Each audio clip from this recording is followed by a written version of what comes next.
What's up, everybody? It's the Digital World Podcast, and this is the second video that I'm doing today. This is a rarity in recent times, but nevertheless, always important. And I thought I'd cover this second article because what you're seeing in Kazakhstan is unbelievable. And I think you should expect this to be the case even in the States, the United States of America, any European country, everywhere in the world. I think you're going to start seeing this. And maybe not for the exact reason, but possibly could be. Because when fuel goes up in price, that affects fertilizer, and fertilizer affects food, and food affects people because they have to buy the food, and fuel helps for the trucks to transport the food. So fuel is a major energy is a major factor in what will affect all our lives. So here it says state of emergency declared in Kazakhstan's largest city after fuel price riots and internet cut. So people know that, hey, if I can't get around, go to work because fuel's so expensive, I can't buy food because it's so expensive, I can't, put food on the table for my family, it's just, I can't make it anymore. The prices of things have just gone soaring through the roof. And I don't have internet, I can't access the World Wide Web, And you just wait till I show you the videos. But the rage that's happening is unbelievable. Okay? It says here, police vehicles were being attacked and set on fire as authorities try to clamp down on a third consecutive day of rage against a sudden rise in fuel prices after authorities lifted price caps on liquefied petroleum gas. It says protests which erupted last weekend, centered in the oil-rich western region, have now spread across multiple towns and cities, including several oil-producing hubs. I mean, to make matters worse, I think they're a huge uranium exporter. And so the top world's exporter of uranium. And when you have stuff like this, people aren't working, jobs not getting done. Folks, protests at large, when people start striking, I understand the cause behind it. But when you realize that your job affects the supply chain of food or resources or products to go to people, it affects the whole country.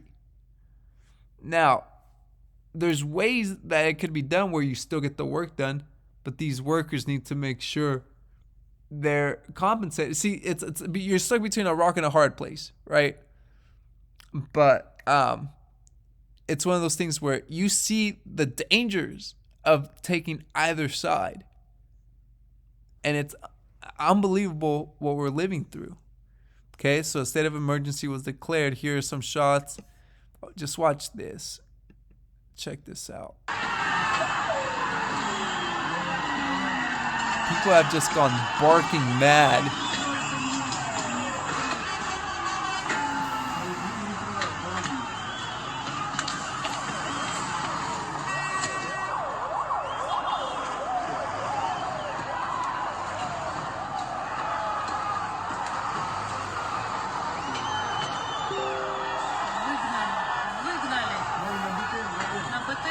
Look at that.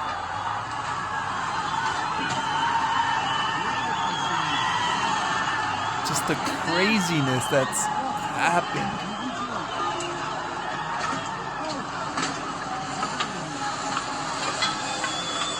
You see that? Unbelievable. And you thought, it keeps going.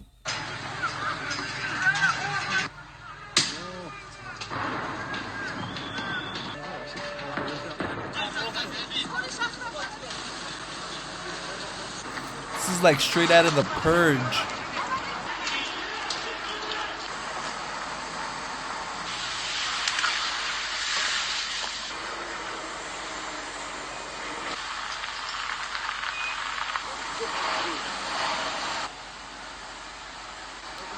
Scenes are unreal.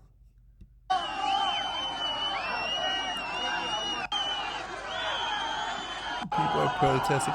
And this is what's going to come to a city near you when people can no longer afford to pay for food. You're going to start seeing these uprisings happening. And so if you're in the city, maybe you want to start getting to the outskirts of the city. I'm in the suburbs, but I'm trying to go rural because I see what's coming, and it's not going to be pretty. And I think being self-sufficient is going to be very vital.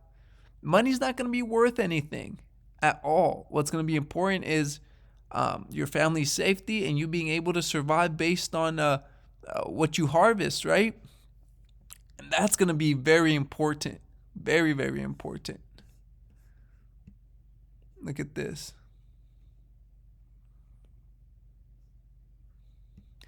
Bringing out all the military.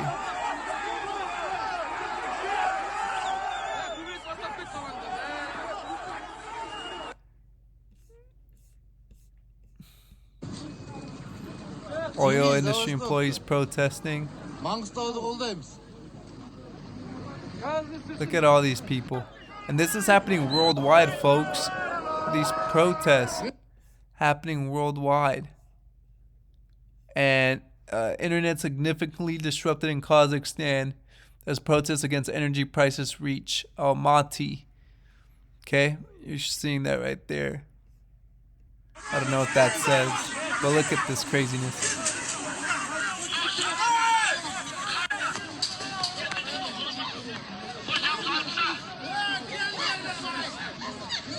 People being arrested. So the decree restricts entry to and exit from Almaty. Wow. The craziness and the confusion is going to increase in these cities worldwide. It's going to get so crazy that you're not going to be able to go to and fro from these cities. You'll be locked in. I'm telling you, checkpoints just like in Nazi Germany, it's going to happen. You're not going to be able to move to and fro freely. You're not. And this is the reality of the situation that we're in. So seeing these things, establish yourself. Where do you want to be? I really believe that we're going to reach checkpoints eventually, because starvation, I believe we're going to get to a point where starvation is going to be a real factor worldwide. And especially with this climate change narrative, they're going to push it down. You're going to see natural disasters happening. It's going to get serious, folks. And with that, if you see this is the kind of reaction the government takes when their citizens react in this way, it's going to be means for martial law, checkpoints. No one can leave. Have a tight control over the parameters.